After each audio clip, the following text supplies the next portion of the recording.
अमरावती जिल्ह्यातील धामणगाव रेल्वे येथे विविध योजनांचे लाभ देण्यासाठी एक विशेष समाधान शिबिर आयोजित करण्यात आली होती। या शिबिरात मोठ्या प्रमाणावर नागरिकांनी सहभाग घेतला असून अनेक योजनांचा थेट लाभ मिळाला। महसूल सप्ताहाचे औचित्य साधून धामणगाव रेल्वे जिल्हा अमरावती येथे महसूल सप्ताह 2025 चे औचित्य साधून छत्रपती शिवाजी महाराज महाराजस्व समाधान शिबिर याचे आयोजन करण्यात आले होते। सदर शिबिराला अध्यक्ष म्हणून चांदूर रेल्वे येथून उपविभागीय श्रीमती तेजश्री कोरे या सुद्धा उपस्थित होत्या व प्रमुख अतिथी म्हणून माननीय आमदार श्री प्रतापदादा अरुणभाऊ अडसड हे सुद्धा उपस्थित होते। यासोबतच तालुक्यातील सर्व कार्यकाल प्रमुख सुद्धा मोठ्या संख्येने उपस्थित होते। सदर शिबिरात एकूण 65 पारधी समाज बांधवांना जात प्रमाणपत्र वितरण करण्यात आले। प्राधान्य गटातील एकूण 92 लाभार्थ्यांना 45 नवीन राशन कार्ड सुद्धा वितरित करण्यात आले। संजय गांधी श्रावणबाळ पात्र लाभार्थ्यांना एकूण 135 प्रमाणपत्र वितरण करण्यात आले।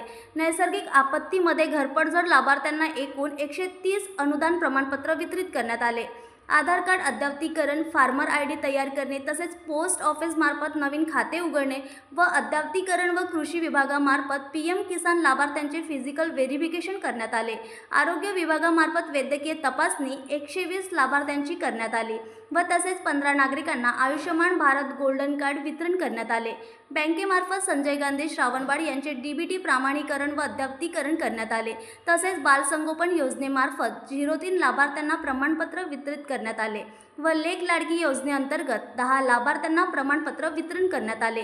तसेच घरकुल मोफत रेती वाटप अंतर्गत 36 घरकुल धारकांना रॉयल्टी वितरण झाले। 54 लाभार्थ्यांचे अर्ज प्राप्त झाले असून नगर परिषद विभागामार्फत विविध योजनेअंतर्गत एकूण 62 लाभार्थ्यांना प्रमाणपत्र वितरण झाले व एकूण 55 नागरिकांचे आधार अद्ययावतीकरण करण्यात आले। ॲग्रिस्टॅक योजनेअंतर्गत एकूण 22 नवीन फार्मर आयडी तयार करण्यात आल्या असून कृषी विभागामार्फत विविध योजनेअंतर्गत एकूण 68 लाभार्थ्यांना प्रमाणपत्र वितरण करण्यात आले। न्यूज एक्सप्रेससाठी अमरावतीवरून सचिन करडे यांचे रिपोर्ट।